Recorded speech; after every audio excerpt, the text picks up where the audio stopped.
Good morning, good afternoon, good evening. Welcome to Down the Slope. I'm Liam. You've joined us for our big fat season preview.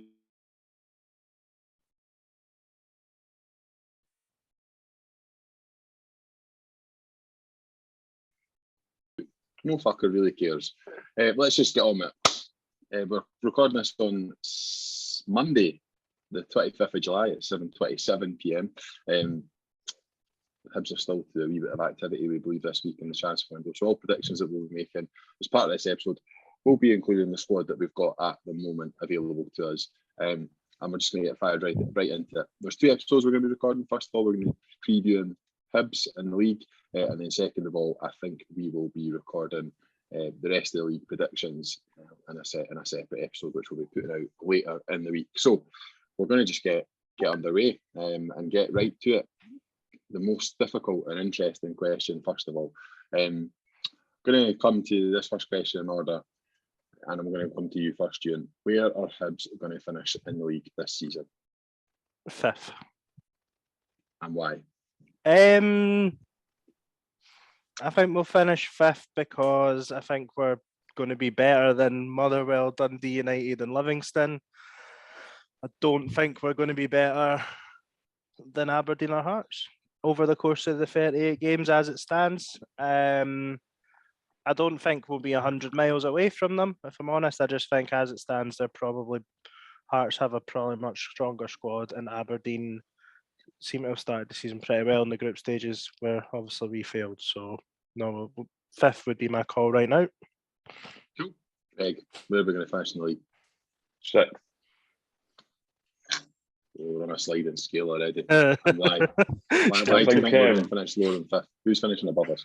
Dundee United, as well as Hearts and Aberdeen, to be honest. And that really pains me to say it. Really, really hurts me to say it. Is that because you've had an epiphany and you realise that Jack Ross is quite a good football manager after all? Nah, he's shite. I think, yeah, we're just not great at the moment. But I think 6th would be a pretty fair reflection on where the squad's at right now. So compared to the other teams in the league. Yeah. Harry? I might be mistaken, but is there a gap underneath Scottish Cup? Because League Cup was originally... So regular listener Ryan did actually point out to me that I still hadn't Cup in it this morning when I asked him for his predictions, and he sent it back saying we cut out. I was like, fair play. Oh no. I'll be happy clapping Harry. I'm saying 3rd. I'm a fuck admitting Hearts are finishing above us. Aberdeen, they've got a bit of buzz because they've signed like 30 new players. They'll fall off on the Hibs. 3rd place, Harry. I'm confident, eh? What is it you've seen Hibs so far in the League Cup pre-season that gives you the confidence we can finish 3rd? What I think is, I think that the League Cup group we had was terrible, and I think we played better in the friendlies we've had, which was still terrible but slightly better opposition. So I reckon we'll play better against better opposition, and that's my judgment. If we had Celtic, Hearts, Aberdeen, and Rangers in our group, we would have got through.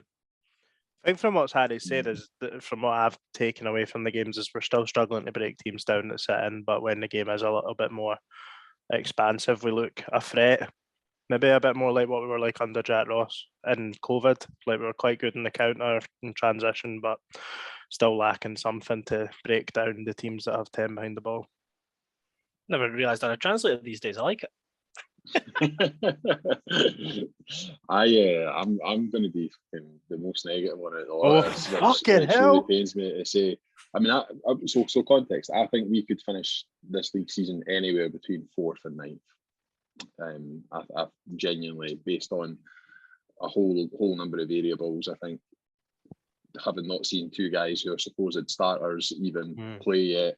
Having not signed a centre back that we've been crying out for goodness knows how long, having not knowing which players are still going to be in and around that team beginning the season, I think there's just so many unpredictable things. In the middle of 4th and 9th is 7th, so that's going to place us top of the bottom 6. I don't think that's overly negative. I think it's just a fair reflection on where we're at this moment in time, and I would love to clearly be proven wrong and for us to finish 4th or higher than 7th.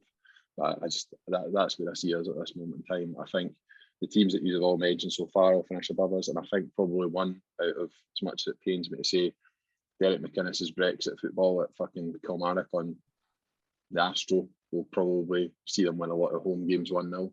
Could see them finishing 6th. So I think that 4th to 9th will be very similar to last season, won't it? I think it'll be really, really tight right up to the sort of split. Aye, a wee bit. I do think there's going to be 3 teams in the league that are going to be, probably save that for the league preview, but I think there's 3 teams that are going to be cut adrift who I think are significantly poorer than the rest of the league. But time will tell. Time will tell whether that's right or not. We got it wrong last season. Like, I think the teams that we all kind of predicted to be around the bottom end. Yep. That didn't really materialise last season. So, aye, we'll see what happens. Right. Scottish fucking Cup, because we've only got one cup competition to get excited about. So, Harry, seeing as you started off with the most positive note, why don't you fucking take us away on the Scottish Cup? What's going to happen in the Scottish Cup? Well, see, what I was thinking is en route to finishing 3rd. I didn't think we were going to get much of a cup run, to be honest. But that being said, I reckon we'll get at least a couple wins. So I reckon we get knocked out in the quarter-final away to the Old Firm. Quarter-final exit in the Scottish Cup. I love trying to predict cup tournaments when you've no seen the draw and you're just trying to go with it as best as you can. Quarter-final, fair enough, right? Okay, Greg, what about the Scottish Cup? How are we going to fare? I'd probably agree. Say quarter-final. Don't think we're going to make it to semi-final this year. So both of you predicting that the semi-final specialists are not getting there. That's interesting. Couldn't even get the group stages in the League Cup night. So. Well, there we are. Good point, well made. I'm going to go one further than you both. I think we'll continue our run of getting semi-finals, based on nothing other than I think I can see a season. You want to do it? No, I do want to do it, but also I can see a season in which we start poorly. Oh, you fucking stole all my fucking fun down here, by the way. Sorry. Nah, I just think that we do seem like a team that would probably start poorly, and as players get bedded in, like, we'll improve over the course of the season, but maybe just not enough to like get us into the top 6 and win us a cup. But so we're going to get beat in our semi-final. Not good enough. Those are your favourite 3 words, Greg. Your favourite 3 words. Right, Ewan. Final for me. Well, I'm not going to predict whether we win it or not. My thought process behind it was, if Lee Johnson's style of football comes to be true, I think we'll probably be quite aggressive in single sort of cup ties. And I think this World Cup break might be absolutely massive for us. I think we will probably have a fairly slow start to the season. But I think with that enforced break and then quickly followed by the January transfer window, I'm backing us to have a strong second half of the season. Hence the 5th place finish. Maybe, you know how like under Lennon, that mad run was still only good enough to get 4th. I think we might, and like under Hecky as well when he came in. So maybe something not too dissimilar from that, but with a cup final thrown in there. And I'm not predicting whether we're going to win it or not. Right. Okay. That's not how this works. So you will be giving us a prediction. Are we going to win the final or not? Yes. Happy clapping bastard. It's okay. I'll run our wants, more of them. Like, they help the commercial side as well. I tell you what, Ewan, we'll be revisiting this after we get knocked out in the third round of Clacking the Cudding away in a cold Sunday morning away live on Premier Sports. Well, I don't know if you've seen the tweet I put on earlier to sort of push into tonight's episode, and I highlighted some of my shouts from last year. So I don't think it can get can't be any less accurate than last year, surely. Can I just say, Ewan is absolutely buzzing that we've decided to record this now as opposed to pre-League Cup, because otherwise you'd already have one prediction wrong, eh? League Cup's always my one that I go for. The group stages, oh God, League Cup's always the one I put down for Hibs winning, because I'm like, oh, Celtic and Rangers can't be arsed to it before Christmas.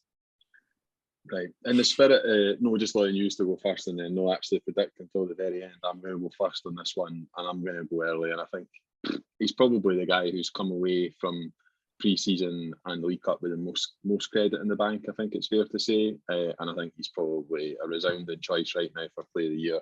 And I'll always go for the obvious one, so I'm going to go for Ewan Henderson for Player of the Year. Spell his name wrong, no lad. Right. He's the Kyle McGuinness pick from sort of this time last year, like that early season form, isn't he?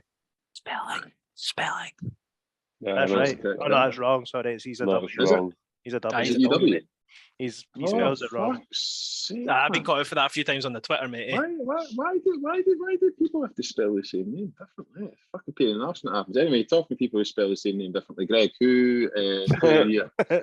Who you going for? I'm actually going to agree with you, to be fair. I don't care. He's probably looked the best in pre-season. I think we all agree that we've been impressed with him. Mainly, nobody else has really been that good. So, Ewan Henderson stand out already.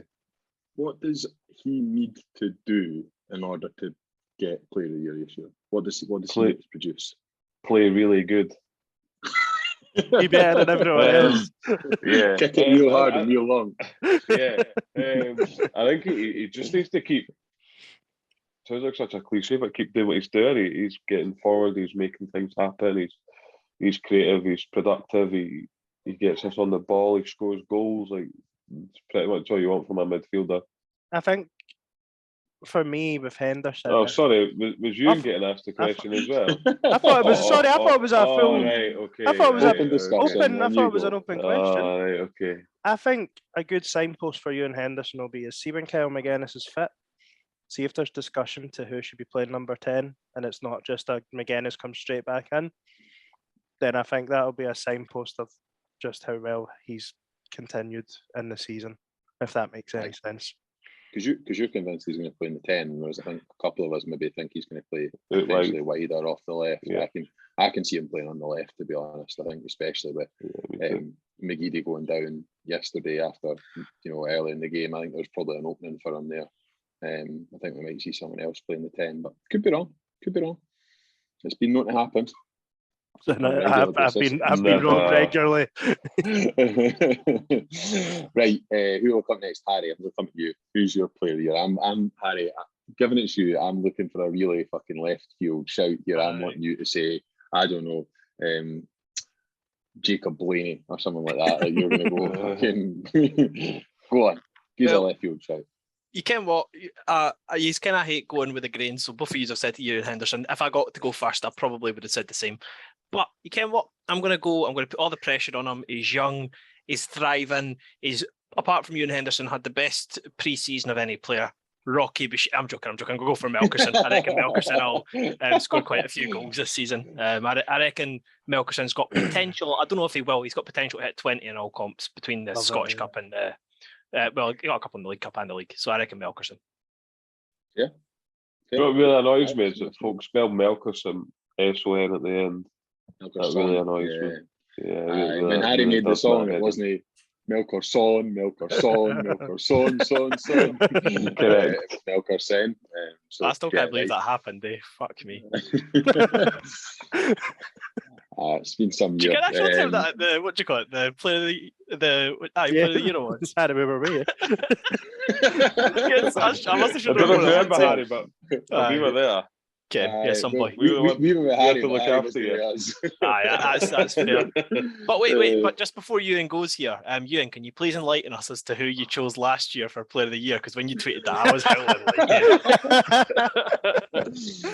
I went for Scott Allen because I said if he'd played a couple of nice passes, then we'll all be creaming ourselves. Oh God. Yeah. So no Scott Allen this year. Ewan, who are you going for? I'm going to go for Kevin Nisbet. I think he'll have a strong second half of the season, and it's quite recency bias with these things. Right, okay, Kevin Nisbet expected back sort of November, December time.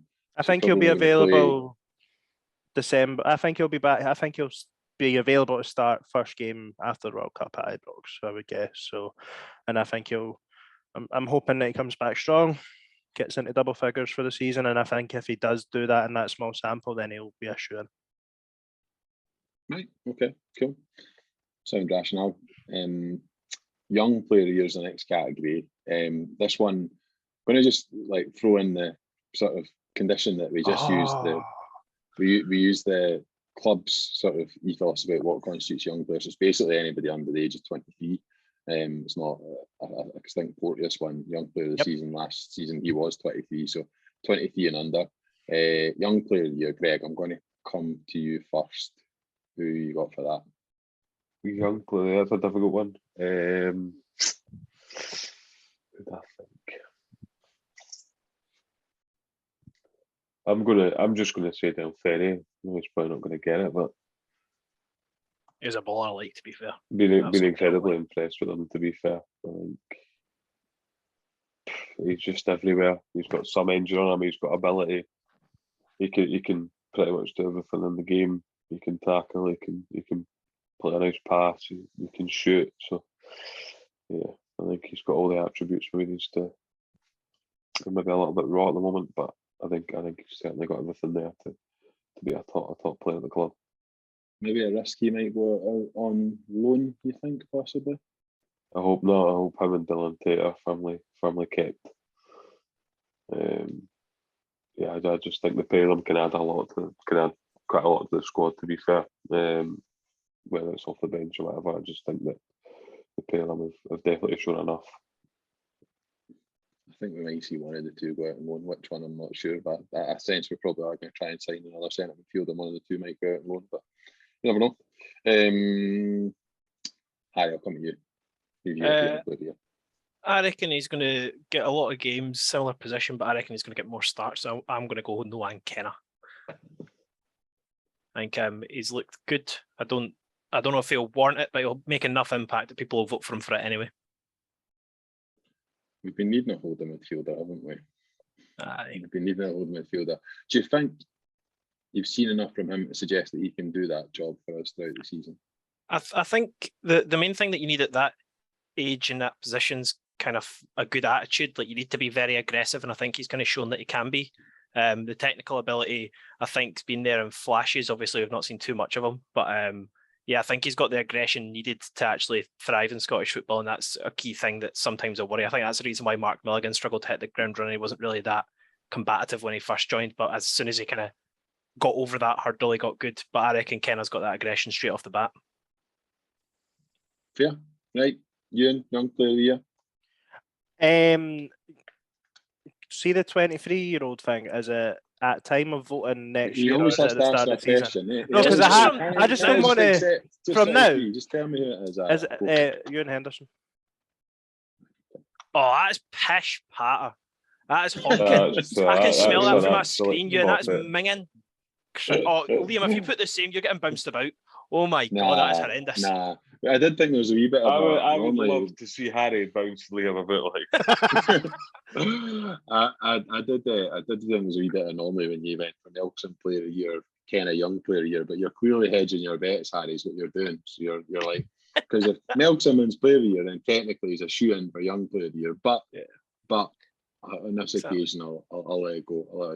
Nah, but you wouldn't give them both. That'd just be stupid. That's exactly why they would get both. But that'd be ridiculous. Nobody will get both.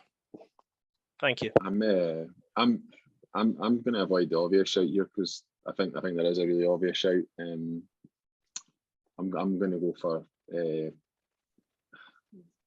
it's not left field by any stretch of imagination, but I'm going to go with Dylan Tate. I just think probably.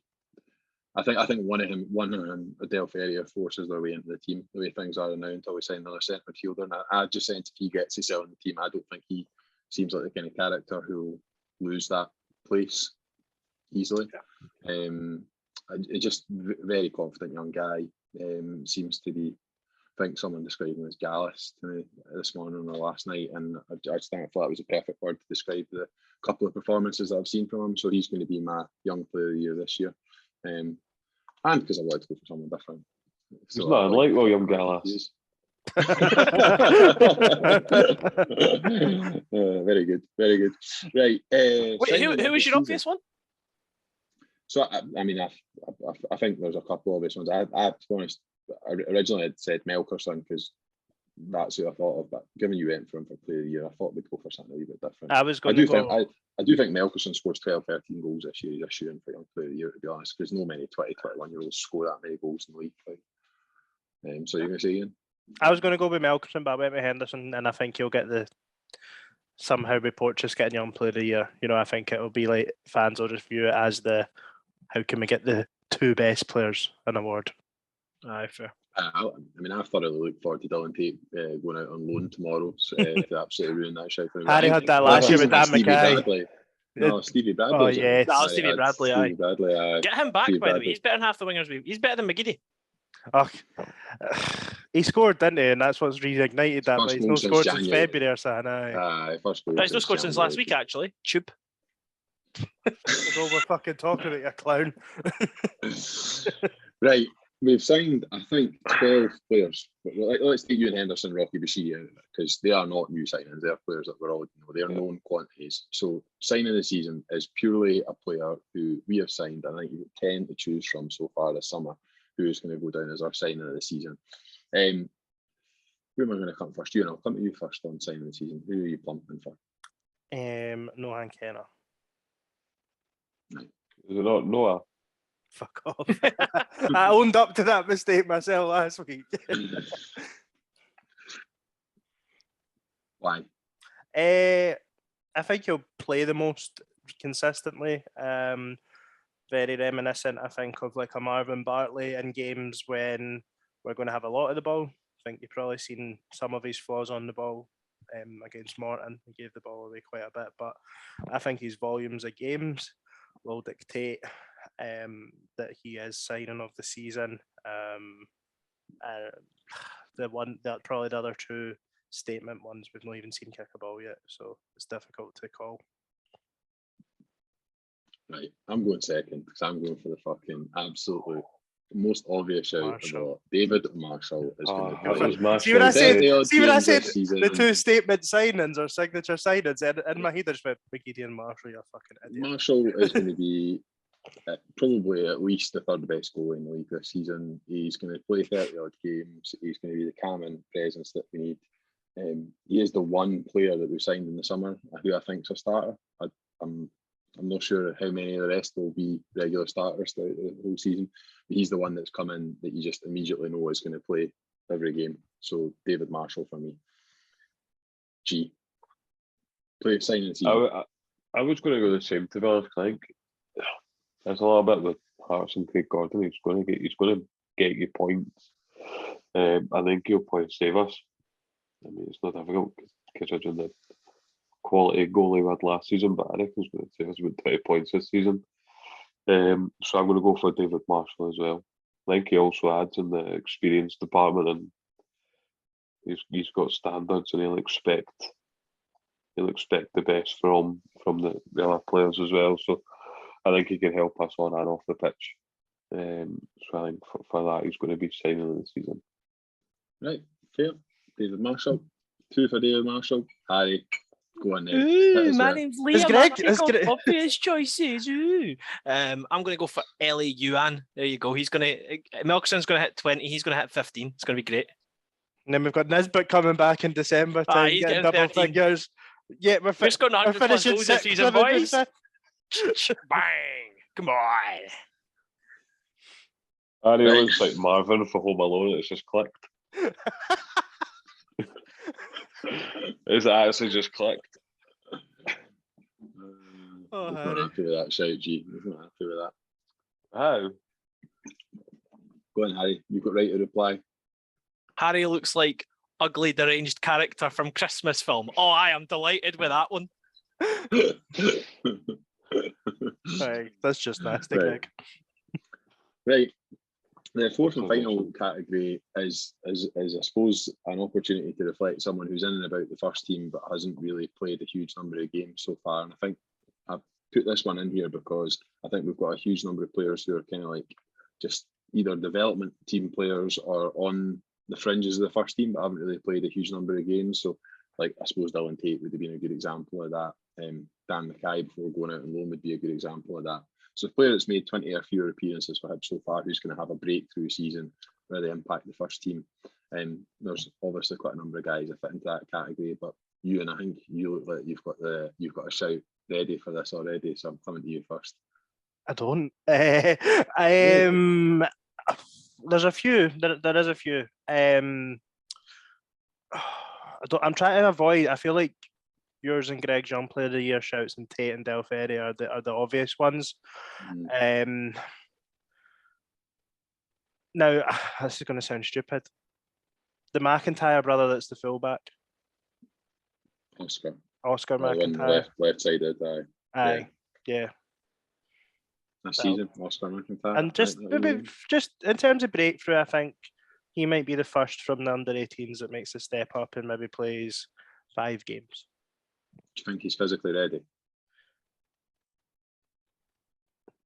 I'm basing it off of reports from those who've seen the Norwich game, and you've all said he handled himself really well, and I think it's a position that we are still a bit light in potentially. So I think he'll have I just think breakthrough for me is someone that's literally not really had a sniff, so I'm going for him.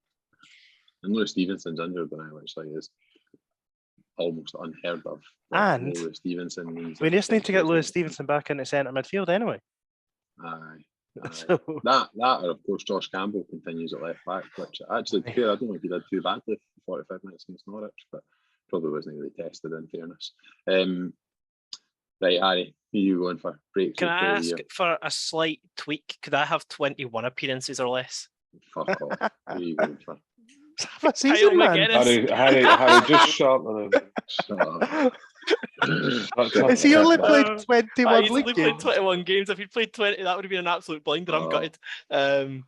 It's a hard one because being honest, I think that the types of players that we'll talk about, I don't think will get any form of game time immediately. I'll go for Blaney because I thought he looked pretty decent. I think that he'll hopefully bulk up even more in the coming few months and after the World Cup.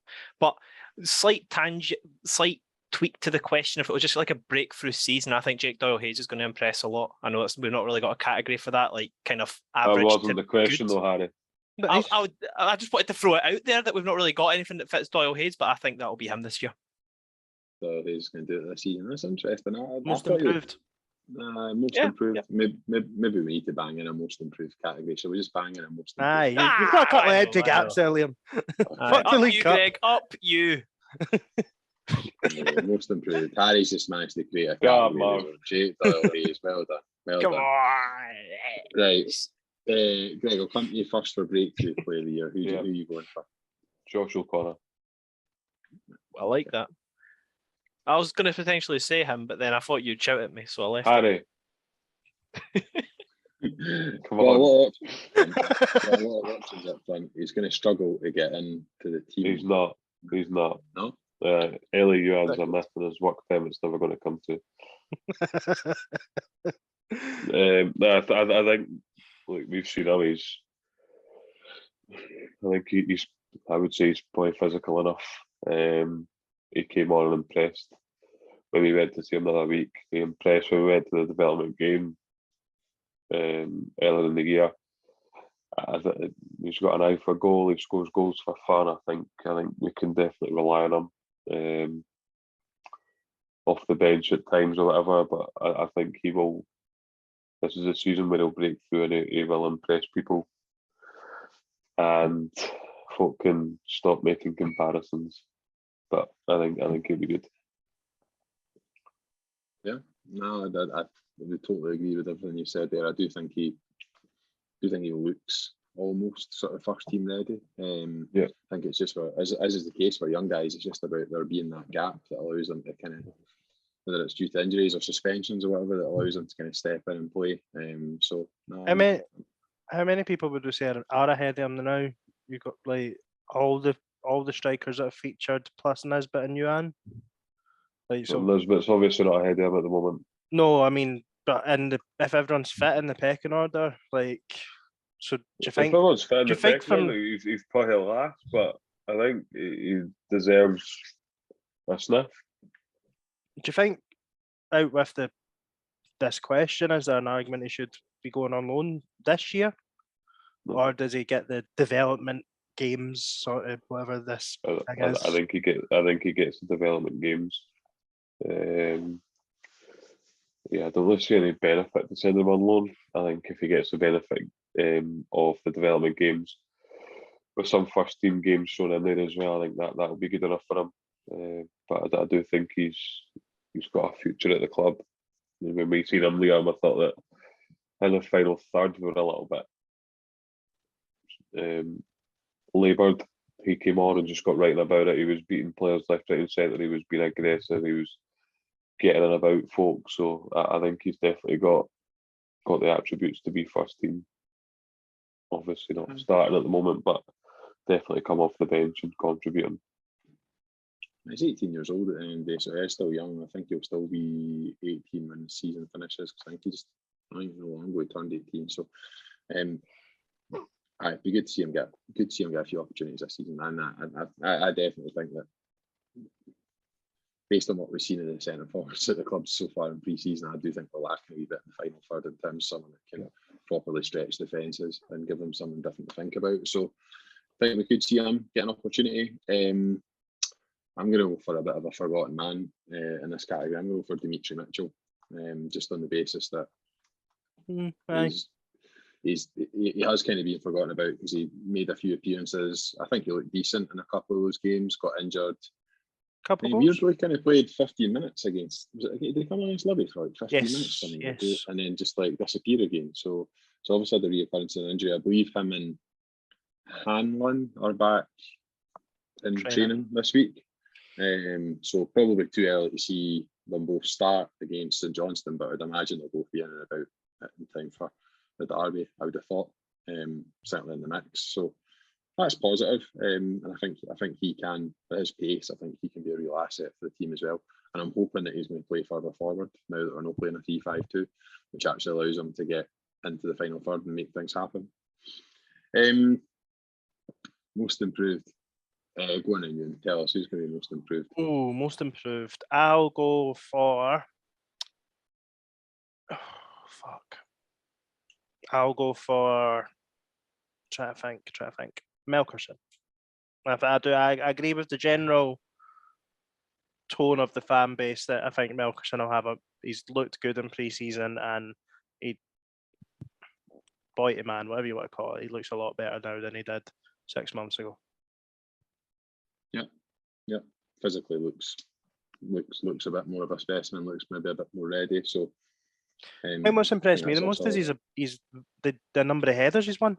Like, I know that like might sound stupid. He's scored a couple of good goals, but just he's properly able to compete. I think it helps the fact that he's playing up against a fullback in there, because he's played wide a lot and he's not played through the middle. I don't think he's ready to play a lone striker number 9 role up here on his own just yet. But with a bit more time, definitely.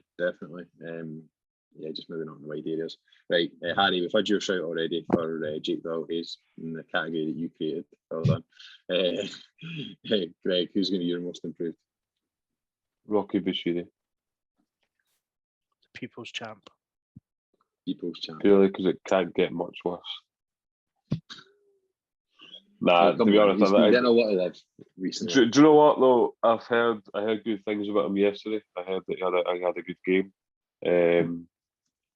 I don't know how true that is, but I think he's certainly improved already in pre-season. He looks better than Let's what be he honest, did he's been our last season, best centre half in pre-season. It's not difficult, Ian. It's only 3.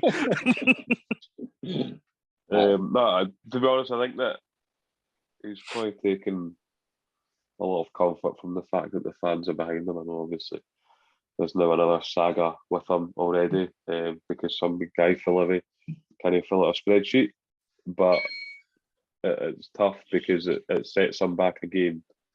But I do think that his mental toughness is there, and I think he's a lot more confident at the moment than what he was last season. So I think he'll be most improved for me this season, and I'm looking forward to seeing his development throughout the season. I was really struggling with this category, to be honest. Now that we just made it up, so I don't have time to think about it. But I think after a bit of a, by his own standards, like bit of a underwhelming season last season, I think Kevin Nisbet will improve. But he's not going to be around for the first part of the season. So I suppose it's all on the premise that he has a very good ending to the season this season. But I just think that if we're going to play the style of football that we've been promised, I think that it should get the best out of Kevin Nisbet. I think some of the build-up play last season was just too slow and laboured to get the best out of a player like that. So hopefully we get to see the best of him towards the end, second part of the season. Right. We missed one obvious one, boys.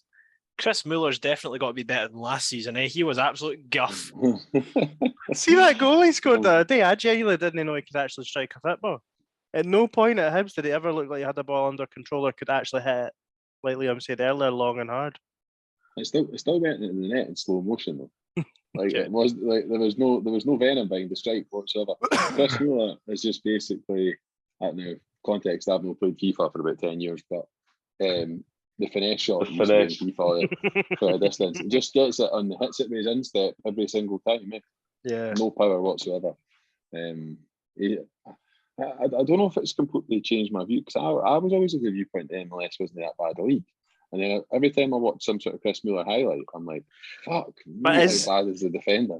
I know, but then is that just Chris Mueller as an entirety? He is just highlights. He will just have one teeny wee moment where if the defender's not quite at it, he'll throw in a stupid wee flick and it looks class. Where was his Hibs highlights? Wait, can I just say against Cove? the biggest Well, it's fraud okay goal because he of all bundled time. one in over the line at our bro. Did he not do that high through ball for Melkerson's goal? Was that him? Away to Motherwell? No, it was Jasper. No, it was Jasper. Oh, right, okay. It was, thank God. Miller was God. fucking honking at Motherwell. Oh, he came on as a sub, did he know? He came on, then went off. I was fuming at him after that game. Dre Wright? Or did he come off for Dre Wright? Aye. I just remember thinking that Dre Wright was a substantially better footballer than him, and I think that was better. That is correct. That is fact. That is fact. He was blowing. He was absolutely blowing. Yeah. Chris Mueller, goals. Dreadful. I'm looking forward to Dre Wright going to MLS and absolutely fucking cruising it. Like, that'll be some real story. Anyway, sorry. Goals, right? Who are you going for goals, Harry? I hate repeating myself, but I can't not go Melkerson after saying Player of the Year. Okay. Well, you did have Yuan for signing this season, so you could have gone that way if he's going to play the 9. But Yuan must be getting loads of assists then. Mate, Yuan's going to score one less, didn't he? No, I think I said Yuan at 15. Yuan at 15, don't worry. I mean, we're getting loads of. I mean, if we go by the theory that Liam gives us as well, of Henderson playing off the left, Ewan playing off the left, Melkerson playing out wide, McGeady playing out wide, who's actually starting up top? Mate, overloads. That's what we're creating. We're creating nothing but overloads. I saw a shout for someone that Aidan McGeady will be at Brisbane Roar by the end of January, and I can't unsee it. That is such a good shout. Who was that? Oh, what's his name? Chris Finn. Oh, It's Chris Finn. I was going to say that. Yeah. He tweeted it last night, and I read it. I was like, that is just so going to happen. And the Brisbane Roar manager will be like, I do like Kenny Mueller or somebody Scottish will take him over. He'll absolutely tear it up in the A-League, and then we'll go and sign one of the players that he was playing against. Right. Sorry about that wee tangent. Sorry for the negativity about Aidan McGeady. G, who are you going for most goals? Ellie Yuan. How many is he going to get? A lot. Did you not just call him a myth? He did. A myth. He's never getting a work permit. Top scorer in the second division in France. Correct. He'll score loads of goals. No for Hibs like, but he'll score loads of goals. Top scorer for fucking, I don't know, FC Lorient or something in the. He'll go to Bordeaux and be the guy that brings them back up for the third division. Oh, was it Bordeaux that got chucked? I think so. Yeah. Right, I'm gonna get my shout in for the most goals for you and does. I'm struggling with this one a wee bit, but I think based on what was seen of him in pre-season so far, I think that Melkerson will end up our top scorer this season. But probably, I think it'll be a close run thing. I don't see anyone breaking 10 goals for Hibs this season. I think there'll be contributors from all over the pitch. I think we'll see quite a few different guys chip in. I think Henderson will score goals. I think Yuan will hopefully score goals, depending on what he's like when we see him. I think if we get Kyle McGuinness back fit, he'll score goals. Nisbet will score goals. I think it'll be pretty well spread throughout the team. I'm going to say, if I was going to go by my predictions for last season, I think I would have to have gone for Ryan Porteous for most goals, because I think I predicted him to score at least 25 times last season. I'll maybe save him for another category that comes later on. Right, Ian, who's your top goal scorer? Kevin Nisbet. Of course, you kind of said that. We get it. I'm back on that season 1 Kevin Nisbet love train. That was IB of the week every week, wasn't it? Absence makes the heart grow fonder and all that. You've not seen him pretty well, so I have similar thought process to you, though, Liam. I think Nisbet he'll come back firing, just break 10. Oh, I thought you meant about the absence making the heart grow fonder. I thought that's how you felt about me. I was like, oh, thanks. No, Nice to see. Absolutely not. Fucking dreaded seeing you in Perth train station on Saturday. No, I think he'll finish the season with 10, 11, 12. But there'll be quite a few just underneath that. Nice. Right. I tell you to bring the cards. Who's going to get the most cards this season? Harry, cards. I reckon that Mueller boy, he looks like he likes a challenge. I reckon he's going to get kicked a lot, and the people that kick him, he's got to kick back. So that Mueller boy. Can we talk about how mistimed his tackle was at the Norwich game yesterday? Like, I think Norwich had genuinely probably committed 50 niggly fouls in the game. Nothing really bad, but niggly fouls. And the referee managed to keep a yellow in his pocket the whole game. And then that Lewis Mueller tackle, he had no option. To be, there was one on Mueller in the first half where the boy literally ran in and just shouldered him in the back, and I was like, fair enough if he wants to kick him back, and I think that's the boy he got back. But I reckon he'll get at least 2 suspensions because of like accumulated yellows. It is Mueller, isn't it? Aye, correct. Aye. Right. Gee, most cards. You like a card yourself on the football pitch. I do. I've actually not been booked in pre-season yet.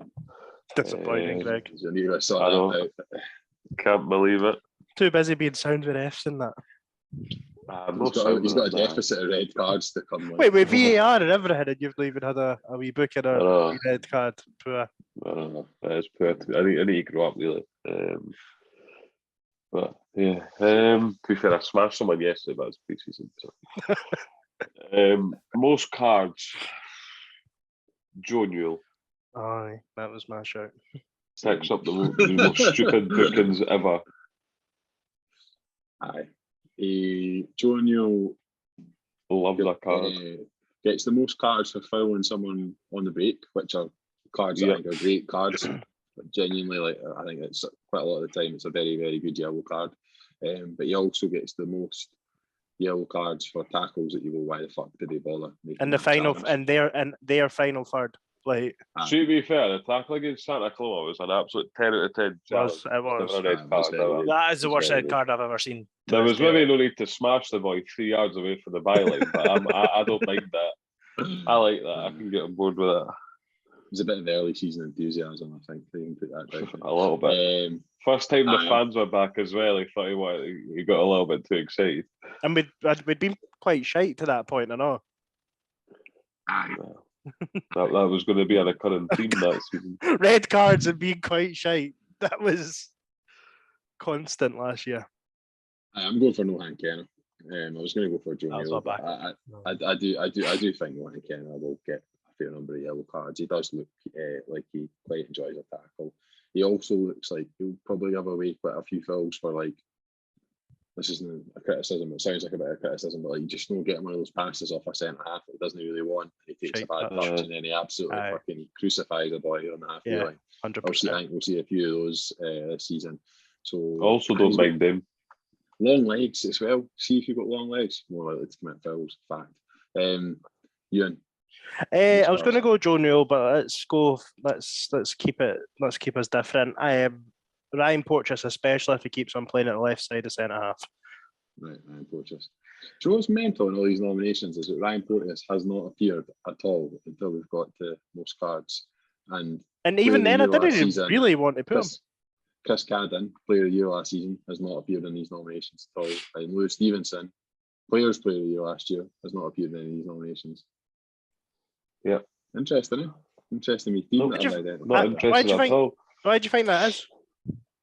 I think it is because people We're are worried excited. about what another season looks like where Lewis Stevenson gets Player of the Year. Maybe. I think it's about I'll Cadden. also, I'll, With these things, you're always drawn to goals and assists, aren't you? And that's yeah. Cadden's weakness. Cadden can also cross the ball, so yeah. He only got Player of the Year last year because he works hard. Let's be honest. Not a slant on him, by the way. But in your, No, not a slant, but I just Yeah. his final ball is pretty bad. you're never drawn to But that- fullbacks and centre halves. And as much as I didn't want to admit, Chris Cadden's going to be a right back for us this season. Aye, he will be. He'll play. I think he'll Also- play every game he's fit. I also think Melkerson might pick up a few bookings this season because Aye, you can see that. he enjoys getting stuck in and Likes handbags, doesn't maybe he? maybe It's a being a stupid little thing, bit overzealous. Aye, he loves a stupid foul. Like my shout at him, as Ryan shouting as well. To be fair, is every time he goes to close someone down, it's just don't foul him, don't foul him, don't foul him, and then he inevitably fouls him. There's nothing more If frustrating. Runa Hauga was more involved in the first game, he'd have been mash out. Because wow, Mate, I genuinely thought about Runa Hauga for about 20 of these categories just as the pattern nomination for most improved, most goals, most cards, breakthrough player, young player of the year. I genuinely thought about nominating Runa Hauga to win the Scottish Cup just as a pattern nomination. I am. I know we don't want to hark back to it, we not spoke about it, but how bad was that? Like you see, these stupid niggly fouls in the second half against Morton. Oh fuck me! Who was on the left hand side with McGeady? I can't mind, but we were just so bad for it in the second half. Honestly, it was driving me insane. It's probably I've erased that Morton game from my memory, to be honest, mate. I'm not thinking or talking about it anymore. That's fine. I'm sorry for bringing it up. It's not. they couldn't even score against them, to be honest. So, well, yeah. Anyway, that was a really positive and speedy run through of our predictions for Hibs for this season. I think we're going to go to Harry now, who's going to take us through some of the listener questions. Harry, over to you. Woohoo! Hello, as Liam said, we're going to go. We asked everybody on Twitter if you had any questions for us, and you guys asked some questions. So let's go through them. I'll tell you at the start whether or not they're quick fire because we've got quite a few to get through. So starting with Mason Forrest, do you think anyone in the second half against Norwich can break into the starting 11 this season? If you didn't see it, it was pretty much like a relatively could start the season against St Johnstone team. First half, second half was a lot of the youngsters bled in. Personally, I'll kick us off. I reckon both Dylan Tate and Alan Del Ferrier have got potential to break into the team. I don't really think anybody else does apart from that. Yeah, I think for me they would be the two alongside the ones we chose as breakthrough player, but I wouldn't necessarily say they'll play enough to be seen as being part of the first team. Fair. Greg? I didn't see the game, but I have my own game to worry about. But I would probably agree with Del Ferrier and Tate based on what I've seen of them already this season.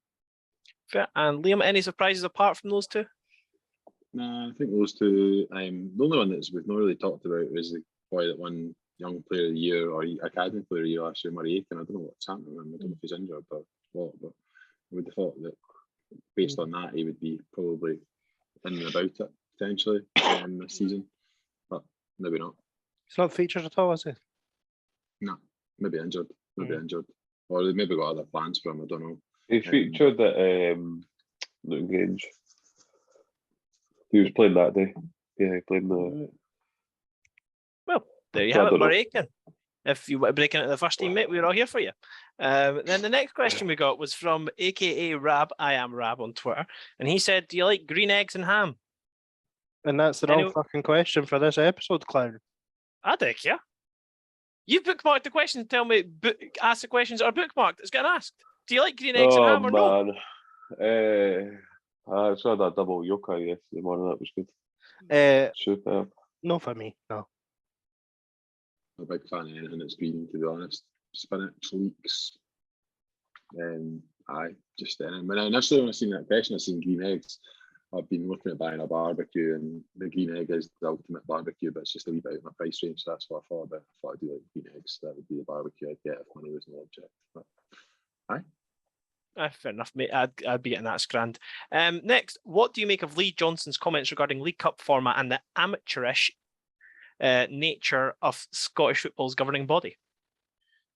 He's not the first manager to highlight issues with the League Cup.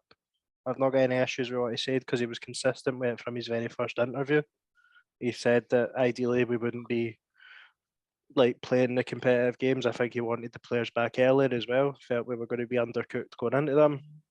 Not got any issues with that. I don't think the League Cup group stages is able to continue like this in a few years' time when the Champions League changes, because Celtic or Rangers or anyone in the league are in the Champions League stages, I think it is at that point. They're not going to have any midweek game fixtures to play prior to Christmas to complete it. So I don't have any issues with that. And the fourth official thing, I agree with. Not got a clue why there wasn't the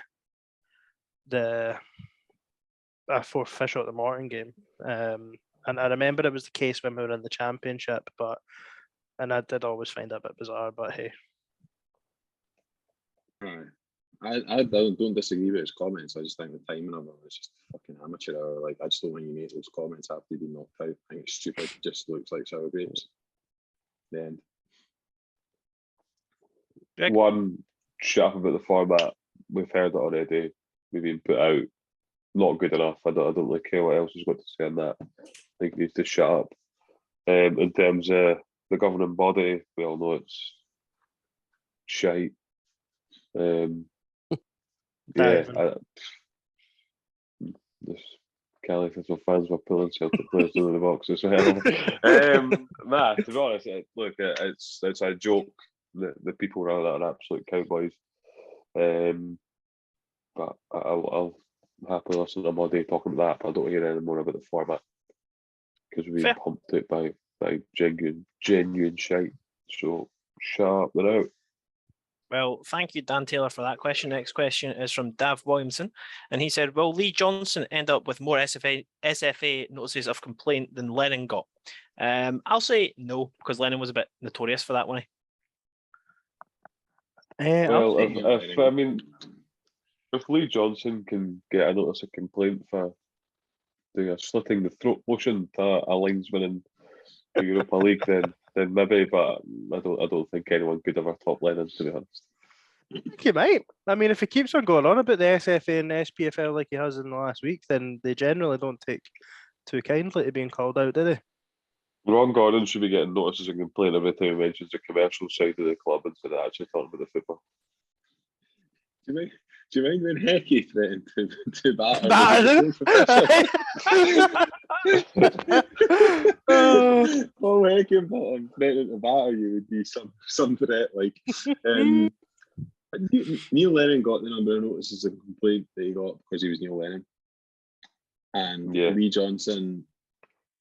Do you know Lee Johnson looks like? Lee Johnson looks like a guy that works in financial services and is just a bit a bit nothing. He's a bit bland. So to be honest, I think he'll be fine because half of what he says will wash over them. It's like when Jack Ross used to come out and just choose his words ever so carefully, so he wouldn't be criticising anybody, and he'd just kind of manage himself. But Lee Johnson needs to stop getting so rattled by small things, because he was apparently losing the shit a few times as a friendly against Norwich yesterday, and it's not a good look. What about? Do we know? Just like wee silly things. Apparently, he was having a go at the referee for much of the game. Then him and Dean Smith were having a bit of a argument on the touchline as well. I think Colin and Matty among bangers going to be sitting close to it, and they mentioned it today. But I heard someone else mention it was sitting in the West yesterday, and I thought it was weird, really weird. Anyway. I like our manager's shown passion, though, don't we, Greg? That was Jack Ross's biggest flaw. He with the same boot, I roast that boy. I don't mind it, to be honest. I really don't mind it. We won't still have a go at that manager, so that's absolutely fine by me. But just make sure you're winning games of football in the park, and don't let your assistant manager shush the home fans. I don't think that happened, by the way. I don't think that happened. It didn't. Nah. Just as well. But just for Alright. future reference, didn't let it happen. But just in case he ever feels the need to, just remember that we've actually spent a lot of money on his laddie, so Aye. Fuck, be forgot aware. about that. Well, let's go on. Speaking of the manager, Dav Williamson again asked, what would your lineup and bench? We're not going to do a bench because Cabby asked for that. What's your lineup going to be on Saturday? Ewan, can you say the team that you put in the chat the other day? Because that was pretty accurate to mine. Fuck. Marshall in goals, Cadden at right back if he's fit, Rocky in port chest because Rocky's here and not till the 11th. If he's available, someone give me his name. Chabraha, isn't it? But probably Stevenson if he's fit. Midfield 2 of Kenner and Jake Doyle Hayes. On the right, Melkerson, Henderson at the 10, McGeady on the left, and well, at this point, probably Doidge up front, but I think at the time I'd put Yuan up front because we all thought he was going to be playing yesterday. Any changes to that, boys? No McGeady for me. Yeah. Tavares instead? Based on pre-season. I'd rather not. Recall Rather Bradley have stick him in? nobody. You could probably play Newell, Jake Doyle Hayes, and Kenner, and have Henderson off the I don't know if left. Doyle Hayes is going to be available either, Aye. to be honest. Yeah. Um, To be honest, I go Yeah, probably go with Henderson off the left, Melkerson off the right, and Kyler, I'm saying this, but Doidge up front. Really Who would you have in the pains me middle to of the say park there, Greg? What's your it. three, I'm assuming? Kenna, Newell, someone else. I don't want to say it. He was. Dylan Tate. Yeah, Dylan Tate, definitely Dylan Tate. I'm all aboard the Dylan Tate hype train. Like, I'd go with Mamadou Bojang, genuinely. 4-4. Like, Aye, fuck, aye, flat I 4-4-2. think he's shown more than Doidge has, to be honest. I thought he was struggling yesterday, to be honest, at the game. I would be very, very worried if we start against St Johnstone with Christian Doidge on striker. Good vibes up at McDermott, though. That's like the So only good place that vibes up Doidge at ever plays McDermott, well. like, Would like to caveat my team by saying I've only watched one game this season so far. And that was against Which is why- Which is Fucking why boo! which is why Greg's so negative. If Greg had seen more of our games this season, he'd be so positive about our chances for the season ahead. If he'd seen definitely. more of the 3-4, he'd be I watched this all against over it. Clyde and decide we'll finish sixth in the league. Imagine if I seen the others. All right, well, guys, next Lucky to stay question in the comes. football league system. Next question comes in from Michael at Engels Utopia. I'm simply going to answer this on my own. Do you think Rocky has had a better preseason than Porto? Yes. Next question from Mel Clements asked, what new Clements. or fairly Clements? I don't give a shit. Clements. Clements. Mate, Mel is clearly French. Anyway, back to you, Mel. What new or fairly new signing deserves a catchy new song? do you know what? I think we need to make a song that. Do you remember the Rizzle Kicks song, Mama Do the Hump? And Mama Do Bojang, Mama Do the Hump, Mama Do the Hump, Hump. And it's for you, why do something else? Where you can't sing Mama Do the Hump. God. But I think that song, did that song have any other lyrics to it? Yeah, no, that had like that was the chorus. There was verses in that as well. Yeah. Yeah, how shite were Rizzle Kicks? Absolutely fucking Mate, terrible. Like, Mate, how I'm they had a catchy music though. I'm video, having like, I'm having down with the Think that. trumpets as a tune, man. Yeah, Having down with the trumpets. Jump. What? And any other shouts? Mamadou Bojang, I think, is a fun name that would be fun to make a song with. To be fair, I think Tavares as well. There's something about Tavares. There's got to be a word that rhymes quite well with that. That's three Harry, syllables. you're the resident song maker here. Us three are too Aye. fucking boring for that. But Henderson probably deserves something after his form. If we're going off players who are deserving, I think you could probably steal I think you could steal the Stevenson song for Henderson. Like, I think that's pretty solid. Oh, shite, man. It's just shite. I think that's a catchy one. A very underrated Hibs song that could do with getting a re-airing with the right player was the Thomas Ajapong song. Oh yeah, that was decent. Also underrated as hell. David Gray. I loved that one. That was an absolute banger. I remember we sung that away. Harry, is that Ibrox. how simple is Harry, your go brain? sharp there now, right? Wait, Honestly, we go done that sharp the there. whole David first half Gray. at Ibrox. It was banging. And That was catchy. as long as if it's got what, more than 3 or 4 syllables, you're humped. Is that what you're telling us? Well, mate, I done the Ryan Porteous song and nobody sung it, and that was a classic. You know that's held Instantly. near to our hearts. You know that. Ken. I can see what Lovey's getting. Rocky Bashiri getting a song this season. Aye, true. He's getting a lot of love for the fan base now. Maybe something about "fuck the terrace" is part of it as well. I don't know. Fuck the terrace. Yeah, I how don't class know. is it when Molly McCann was doing F the Tories the other day? That was quality, It was pal. good. Enjoyed. Yeah. 10 out of 10. Big fan of both, to be fair. Fuck the Yeah. tennis too. Well, take that. You talk shit on our players. Fuck you. And next one coming. Oh, speaking of, Absolute that was a good clowns. segue. Coming from McCann 15. How many weeks into the season before Lewis Mueller gets a red card? That's a One. stick on for Rangers, isn't it? Is that the 4th week of the season? Hopefully.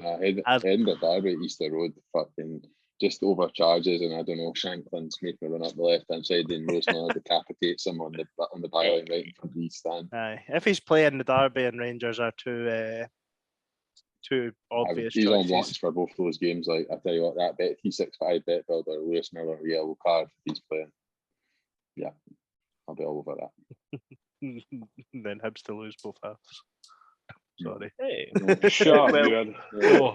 Not being so negative. Well, Go big up on. our man Leon.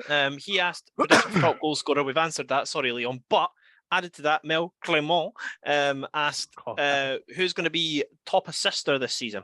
Who's going to set up most goals? Ewan Henderson. Aidan McGeady. Obvious shout. Aye. Well, we're on to the Marion- obvious shouts at this section. This isn't the hot take section. This is the actual answer questions.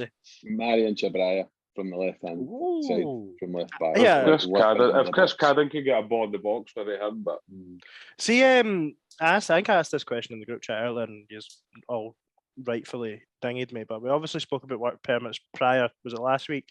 Genuine question. See if we sign someone and they've not got a work permit by the end of the transfer window. Is that until January? Because we wouldn't be allowed to register them. Yes. Right. Okay. I don't so I'm know, I don't know. absolutely delighted to hear that But we're after looking, Uruguay, we're looking in Uruguay for a centre half. That's good. did you hear? Did you see where he's from? I swear the name of the town's called Fray Bentos. I know it's a place for Liverpool. That's enough to put me off. Like, All right. Yeah. Well, on that note, we'll move on to the next question. Do you think Josh Campbell has found his place at fullback? If so, how long before he starts getting compared to Lewis Stevenson? Eye look emoji, laughing emoji from Aidan GW99. has he found his position? No. Next question. I'm gonna go on here. I didn't hate Josh Campbell at fullback. I didn't hate it, and I'll tell you why. Because I think Josh Campbell's biggest weakness in his game as a centre midfielder is he only ever wants to kick the ball the way that he's facing, and I think that's fine if you're a fullback. I think that's back to perfectly all right. centre half or up top, And I think he's got the engine to play the position as well. I think his engine is unquestionable. The question for me is whether he can cross a ball in the box, given it's probably not a position he's played a huge amount of. Right footed or Probably left I not. footed? don't hate him. I think defensively also, if you give him an assignment defensively, I don't think he lets you down. So I'm maybe not a left back, but inverted full backs are fashionable. So maybe I don't hate it. I'd rather I see think Josh Eric- Campbell at left back over centre midfield this season. If he's on the Yes, team sheet, I yes. want to see him at left back, not centre mid. If that's the question that's asked, if Josh Campbell has a career at Hibs, it's as a full back, not as a central midfielder. I like last thing I'll say on it before we move on. I think that energy is a massive thing at fullback. I think that's the reason why Josh Doig done so well to break into the team as quickly as he did. And obviously, I don't think that Campbell's quite got the talent of Josh Doig and is going to make us 3 million a couple of years down the line. But I think kind of like Stevenson last year when Stevenson kind of got called upon when he was needed and then he stepped up. So hopefully Josh Campbell can kind of step up if needed. To answer That could the hopefully be a good role for him. to answer the second part of that question, when would he get compared to Lewis Stevenson? As soon as he plays that position more than once, because that is ultimately the direct competition. I don't know if that was the angle he was going for with that, or if there was something else that I'm missing, but he'll be compared to Stevenson straight away. And one more question, I believe I'll double check after I've asked this. But we love this question. This is nice from Sean Steele 1995. He asked if Dylan Tate stays, how many league games only do you reckon he'll play? Also, I love Greg. Oh, Grow up, Shauna. A job. How many league games?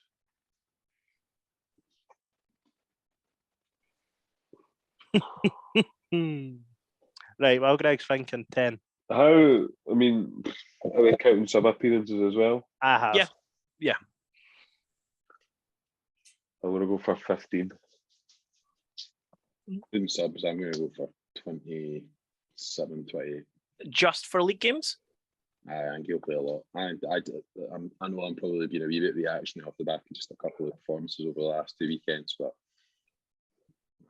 I think based on the 2 games I've seen him play of late, I think he's more than ready to go and start in that midfield for us. I think he's. Yeah, I tend not to get too hot on players just when they just first come into the team, but there's just an energy and a willingness about him that we just haven't seen for another centre midfielder at the club for quite a long time, based on fucking 2 friendly games. I know. Would Delton one of them be a Newton Grange start? No, I know. Right, But He can still who's see- done what he's done No, better no. over that period of time? And to be honest, the League Cup, the midfield in the League Cup has been a problem. It's been a massive problem in the League Cup games. It was a problem all of last season. So either Lee Johnson admits that it's a problem and maybe admits that he got it wrong by not taking him to Portugal, because I think, to be honest, not taking him to Portugal must have given the laddie a bit of a dent in his confidence. But I think he's playing like he's got a point to prove. And so far, I think, in terms of what he's been asked to do, I don't think he could have done really very much more other than maybe score a goal. I think he's definitely here till at least January as well, from what Ron Gordon said about the way that they're going to try and rotate players being available to the first team and etc. etc. But hey, well, if Dylan Tate's in the starting 11, will that be that little bit of what gives us a buzz as we're in the pub in Perth on Saturday afternoon? Is that no? Mine was it before the Hearts game. We're like, fuck that! Look at that team. Well, if Dylan Tate's starting, will that be that? Who knows? The catalyst. To be right, honest, so I know it was only a Newton Grange star, but the boy was doing things without even thinking, and then that's such a good way to get into where you're just doing things automatically and not even trying. So I think he quite deserves his chance, to be honest. He's obviously been left out the squad for Portugal, but I do think he deserves his chance. And I love you too, Sean. Don't worry.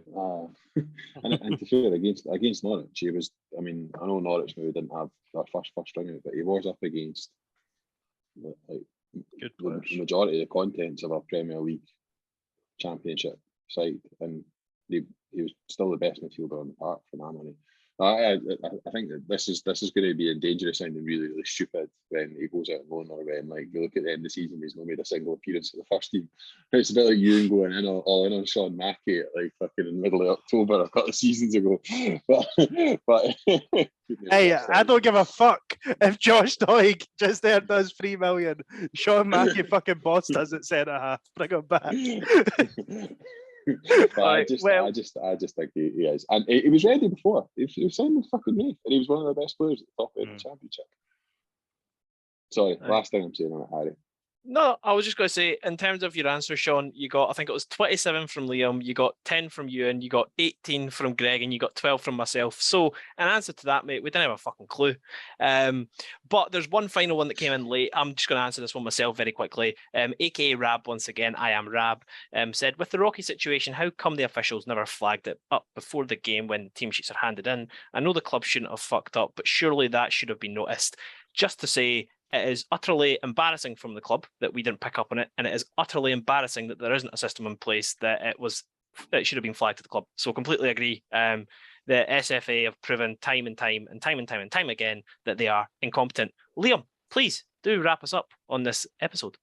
On the Rocky Bashiri thing, I just want to say one thing. Those who live in glass houses shouldn't think that the grass is greener on the other side. Anyway, that's the end of this. What? That's not the expression. I used to work with a guy who used to mix his metaphors all the time, and what I was going to say was, I used to those who live in glass houses shouldn't throw stones, or whatever the expression is, because we shouldn't be saying that the SPFL are amateurish if we can't get it right ourselves. Is my basic point. But I thought I'd mix the metaphors for that. Oh well, that was actually a proper point you've made there, Liam. Thanks for clearing that up. That's our big fat season preview. We look forward to listening back to this at the end of the season. We've made a complete arse ourselves. I would ask, just let us know what you think. If we got it fucking horribly wrong, if you stayed tuned in this long, if we got it horribly wrong, what your predictions are, let us know. Give us a shout. Tell us who you think we're going to finish in the league, and all the different predictions. But until next time.